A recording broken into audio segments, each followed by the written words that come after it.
Before Iran existed, before wars, maps, or governments, the Bible had already spoken about its destiny and what it said might be unfolding today. The world is watching Iran. Its conflicts, its alliances, its threats, its silence. Everything seems to point towards something bigger, something written long before our time. Long ago, the Bible mentioned a land we now know as modern Iran, Persia. And what Scripture says about Persia is not random. It is part of a deep prophetic story that stretches across thousands of years. Tonight, we're going to explore what the Bible actually says about Persia, how it connects to today's global tensions, and why this matters more than ever. Persia in Scripture, a nation God used and warned. Persia is one of the most influential nations mentioned in the Bible. It appears in books such as Daniel, Esther, Ezra, Nehemiah, Isaiah, and Ezekiel. Persia was once an empire so powerful it shaped the future of entire kingdoms and played crucial roles in Israel's story. The Bible presents Persia as a nation God used at key moments, sometimes to restore, sometimes as part of judgments, and sometimes as a prophetic sign pointing to future events. What makes Persia fascinating is its dual identity in Scripture, both an instrument God used for good and a nation that appears again in future conflicts, foretold by the prophets. Today, Iran stands in a similar position, influential, unpredictable, and central to global attention. Scripture suggests that its presence in history is not random, but part of a larger timeline, a story, unfolding through centuries. 2. The prophecy of Persia in Ezekiel, a future alliance of nations. One of the clearest biblical references to Persia's future role appears in Ezekiel 38, where Persia is listed among a group of nations aligned with a leader named Gog. These nations will rise during a time of global instability and tension.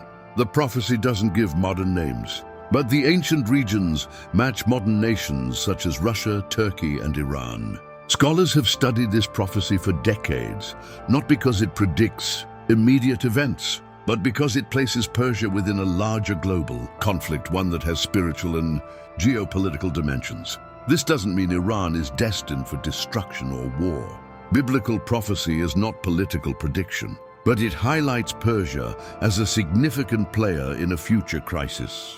And when we look at Iran today, its alliances, its military involvements, and its influence, the parallels are difficult to ignore. Iran's modern role echoes of ancient patterns. In today's world, Iran has become one of the most influential and controversial nations in the Middle East. Its involvement in regional conflicts, its influence over militant groups, its ideological identity, and its alliances with major world powers place it at the center of global tension. What is striking is how these modern realities echo ancient biblical patterns. Persia was known for acting strategically, often operating from the shadows, influencing major decisions without appearing directly on the battlefield. Iran today often moves the same way, quietly but effectively, indirectly but powerfully.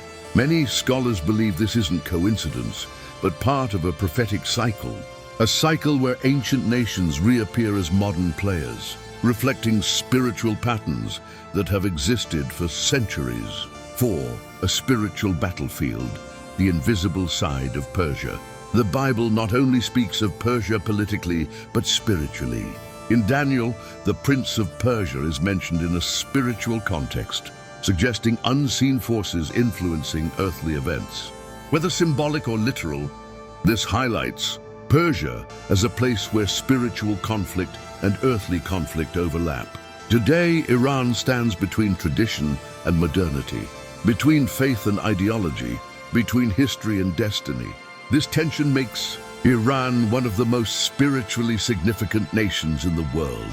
The Bible does not portray Persia as cursed nor holy, but as a nation with a unique spiritual weight, one that still echoes in modern times.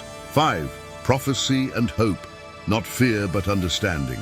People often misunderstand prophecy, assuming it is only about destruction or doom. But biblical prophecy is primarily about revelation, showing that history has meaning. Persia appears in prophecy not to declare its destruction, but to reveal its place in God's timeline.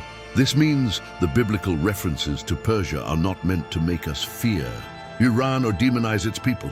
They are meant to help us understand that history is guided, not random, that nations rise and fall with purpose, and that even in times of conflict, God's plan continues. 6. What this means for today. A call to discern the times. So what does all this mean today? It means Iran's role in global headlines is not accidental. Its rise, its decisions, its alliances, these are part of patterns described long ago. It means that modern tensions echo ancient narratives that were written before modern nations even existed. It means the world is not drifting aimlessly. It is moving along a timeline that Scripture anticipated. We are not called to predict dates nor to guess outcomes, but we are called to discern, to watch, to understand that history is moving towards something, and nations like Iran, Persia stand at the center of that movement. 7. Closing reflection, a nation with a prophetic shadow.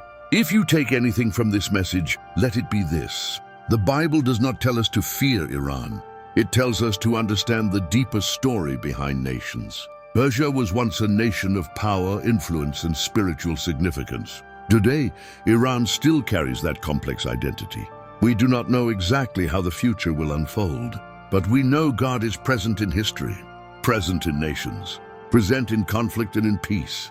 And the story he began thousands of years ago is still unfolding right now.